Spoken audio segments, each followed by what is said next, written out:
નમસ્કાર બધા દર્શક મિત્રોનું હું અમારી આ યુટ્યુબ ચેનલની અંદર હું સ્વાગત કરું છું। તો જે અમારા યુટ્યુબની અંદર સૌથી પહેલાં નવા હોય તો બધાને હું પહેલાં નમસ્કાર કરું છું। તો સ્વાગત છે તમારું અમારી યુટ્યુબ ચેનલની અંદર। તો તમે જોઈ શકો છો કે આજના હવામાન વિભાગને આગાહી કર્યા પ્રમાણે આજે કેટલાક વિસ્તારોમાં છે તે અતિથી અતિ ભારે વરસાદની છે તે આગાહી કરવામાં આવી છે। તમે વિડીયોની અંદર જોઈ શકો છો કે ગુજરાતના કેટલાક જે સર્કલ કર્યું છે તે ગુજરાતના કેટલાક જુદા જુદા વિભાગોમાં તેમજ ગુજરાતના કેટલાક તાલુકા અને કેટલાક જિલ્લાઓની અંદર છે તે વરસાદ પડવાની શક્યતા છે તે જણાઈ રહી છે। જી હા મિત્રો, તમે જોઈ શકો છો કે ભારતનો છે તે પશ્ચિમી ઇલાકો એટલે કે અરબ સાગરના ઇલાકોની અંદર છે તે વધારે પડતા પવનો છે તે ફેંકાઈ રહ્યા છે અને આ પવનો છે તે ઉત્તર દિશા તરફ છે જઈ રહ્યા છે એટલે કે ઉત્તર દિશા તરફ છે ગતિ કરી રહ્યા છે અને ધીરે ધીરે છે તે વાવાઝોડાનું છે તે સ્વરૂપ વધી રહ્યું છે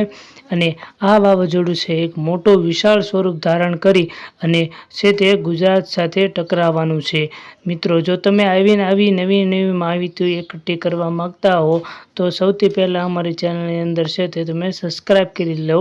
કે નવા વિડીયોની નોટિફિકેશન છે એ સૌથી પહેલાં તમને મળે। તો મિત્રો, આપણે વાત કરતા હતા કે જે દક્ષિણી ઇલાકાના જે પવનો છે તે પવનો ફૂંકાઈ રહ્યા છે। જી હા મિત્રો,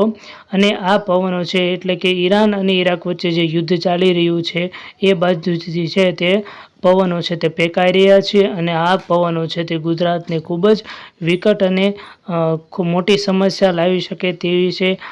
અને આ વાવાઝોડું છે ગુજરાતને અતિથી અતિ ભારે છે તે નુકસાન પહોંચાડી શકે છે। આની પહેલાં અગાઉ જે વાવાઝોડા આવ્યા એની કરતાં ખતરનાક જો વાવાઝોડું હોય તો આ વાવાઝોડું છે। જી હા મિત્રો, અને આ જે ઈરાક વચ્ચે જે યુદ્ધો ચાલી રહ્યા છે એના પણ છે તે ધુમાડાના વગેરેના છે તે કેટલાક પવનો છે તે ગુજરાત તરફ ફેંકાઈ શકે છે અને આના કારણે છે ગુજરાતમાં કેટલીક છે તે મહામારીઓ અને કેટલાક રોગચાળો છે તે ઉત્પન્ન થવાની શક્યતા પણ છે એ દર્શાવવામાં આવી છે। અને મિત્રો, અલગ અલગ છે તે નકશા હું તમને બતાવું છું કે એના અંદર તમે જોઈ શકો છો કે ગુજરાતમાં છે તે કેટલું સંક્રમણ છે એ ધીરે ધીરે વધી રહ્યું છે। જી હા મિત્રો, તો તમે અલગ અલગ કેટલાક સ્લાઇડ એટલે કે અલગ અલગ કેટલાક નકશાઓ જોયા અને નકશાઓના આધારે તમે નક્કી કરી શકો છો કે કેવી રીતે છે તે પવનો કઈ બાજુથી ફૂંકાઈ રહ્યા છે અને વાવાઝોડું છે તે આશરે કેટલુંક દૂર છે એની પણ આશંકા કરવામાં આવી છે। તેમજ જ્યાં મિત્રો NDRFની ટીમ વગેરેને છે તે તૈનાત કરી દેવામાં આવી છે અને કેટલાક છે અંતરિયાળ વિસ્તારો એટલે કે ગામડાના વિસ્તારો છે તો ખાસ કરીને એવા વિસ્તારોને છે પણ આવા વાવાઝોડા વિશે છે તે સાવચેત કરી દેવામાં આવ્યા છે। મિત્રો, તમે નકશો જોઈ શકો છો કે કેવી રીતે છે તે ગુજરાત નકશો છે તે પવનો કઈ બાજુથી કઈ તરફ છે તે ફૂંકાઈ રહ્યા છે અને આ પવનો છે તે વધારે છે એ ઈશાન અગ્નિ અને નૈઋત્યની તરફથી છે તે ફૂંકાઈ રહ્યા છે અને આ મોટું છે તે વાવાઝોડુંનું છે પણ સ્વરૂપ લઈ રહ્યું છે। જી હા મિત્રો, જો તમે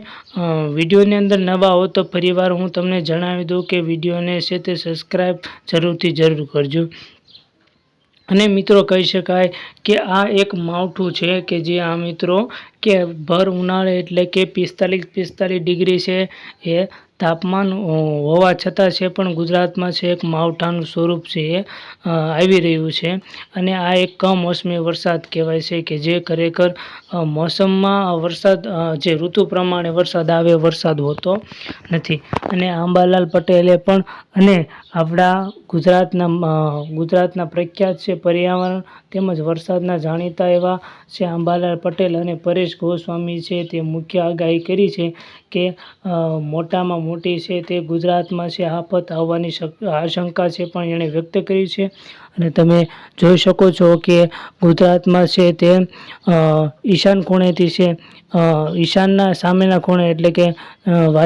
વાયવ્યના બાજુમાંથી છે એ પવનો છે તે ફૂંકાઈ રહ્યા છે અને તે ધીરે ધીરે છે તે આગળ વધવાની છે પણ શક્યતા રહેલી છે। તો મિત્રો, વિડીયોની અંદર જો તમે ફરી નવા હો તો વિડીયોને લાઇક શેર અને સબસ્ક્રાઈબ તો જરૂર કરી નાખજો અને